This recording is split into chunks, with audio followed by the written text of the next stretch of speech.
If you're a beginner in Arena Breakout Infinite and don't know what to do, these are the 10 things you should do as soon as possible. Get on the training range as soon as the tutorial ends and try out the guns. Unlike other shooters, these guns have some real kick to it and it takes some time to learn the recoil patterns and controlling it. Use this opportunity to set your sensitivity as well because you're not going to get an opportunity inside the match. Arena Breakout is about looting and surviving, but sometimes you are forced into a fight, so do this as soon as possible. While you're in the training range, practice hitting headshots. Head is a vital part of the body, so if you can hit the head quickly, then that's going to kill players quickly. It will give you enough time to reset from other players. A lot of low-level players don't wear those bulletproof face covers and you'll face a lot of bots during your raid, so the clicking heads practice is going to come in real handy. The training range allows you to build your own guns, modify them, and you can try them out for free. Some guns and attachments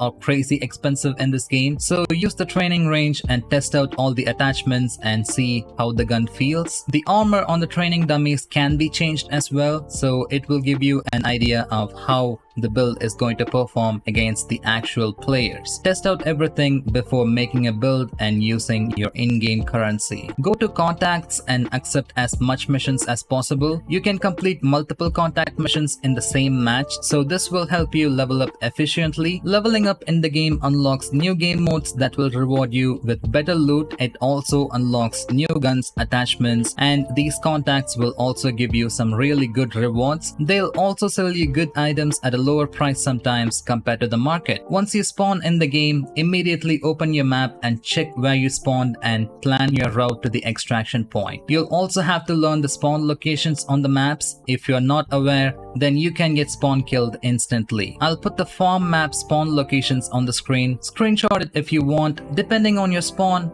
plan your route that will help you hit the loot locations quickly. The next step is learning the POI or point of interests or the named locations in the map, whatever you want to call it. Learn the building layouts and loot spawns inside the buildings and the general loot locations in the map as well. Learning this will help you efficiently loot items. You won't be wandering a lot. And learning the building layout will help you when you're fighting inside the buildings, which is going to happen a lot. Since we are talking about fighting inside buildings, the two things that's going to really help you is peeking and creeping. Develop the habit of peeking doorways and clearing the room as much as possible before you enter the room. Since you're exposing only a little bit of your body, your enemy can't spray you down most of the time, but if you're not wearing a good helmet, then you might get tapped quickly.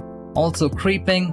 This is pretty much moving really slowly without making a lot of noise. This is different from crouch walking. Creeping is bound to the caps lock key by default. By creeping, you can catch a lot of enemies off guard. Talking about sounds, understand the audio of this game. Pretty much anything you do in the game will make noise, and any noise you're hearing in your headset, your enemy can hear it as well. From walking and sprinting to consuming a drink, anything you do in the game will make a noise. A lot of players don't even heal mid-fight if the enemy is nearby because healing also makes noise. The enemy might push you and have a free shot at you when you do that. So most people don't do that, but if you're a skilled player, you can bait enemies using that sounds and kill them. So it all depends on you. Always make sure you have enough supplies before taking a fight. Make sure you at least have half a bar of stamina before engaging, and most importantly, ask yourself, can you win that fight? Look at the enemy's armor, helmet, and their guns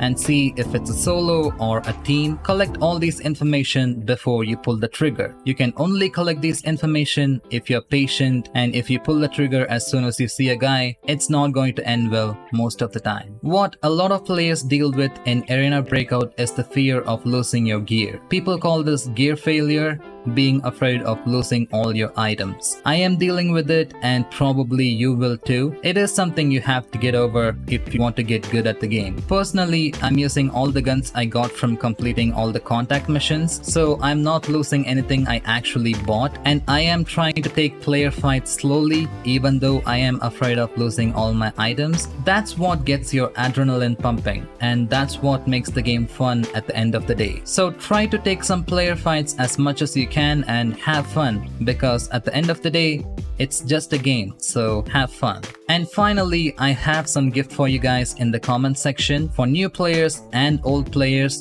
use code Dustee in that website and you'll get some items in your mail. Maybe start fighting players using those items. I would really appreciate it if you use the code. Subscribe to the channel and I'll see you guys in the next one.